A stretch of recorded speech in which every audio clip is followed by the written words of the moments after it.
Could the grand architecture of life as we know it really be the work of mindless, random mutations, as Darwinists hold?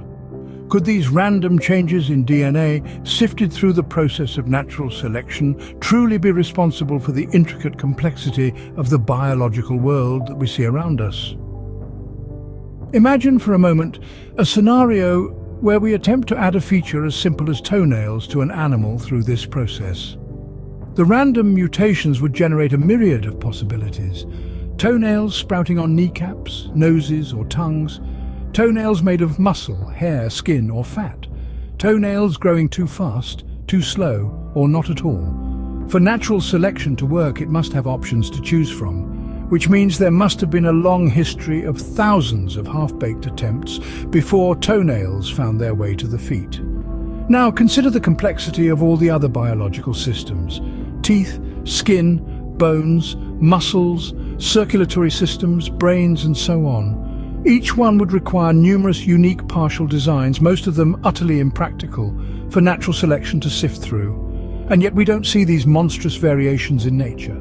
We don't see humans with toenails sprouting from unexpected places or animals with half-formed features. Instead, we see finished functional products. There's no evidence of this ongoing, chaotic process of trial and error. Some might argue that simpler systems are evidence of partial designs, but this is a misconception. A simpler respiratory system is not a partial design, it's a finished product. It's an isolated island of functionality, separated from more complex systems by vast oceans of biological impossibility, with no stepping stones in between. The reality is that accumulated random mutations don't create functional biological systems from scratch. As Doug Axe, professor of molecular biology at Biola University, observed, Charles Darwin said, paraphrase, "If anyone could find anything that could not be had through a number of slight successive modifications, my theory would absolutely break down." Well, that condition has been met time and time again. Basically every gene, every protein fold. There is nothing of significance that we can show that can be had in a gradualist way. It's a mirage. None of it happens that way.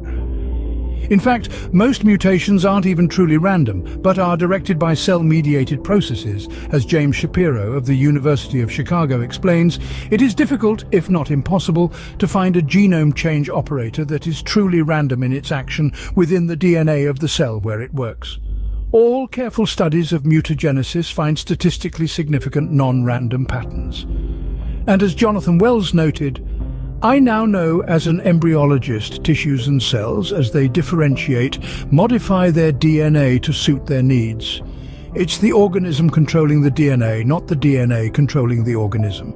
So besides the notion of random mutations creating life in all its complexity being completely absurd on the face of it, that notion is also directly contradicted by scientific evidence.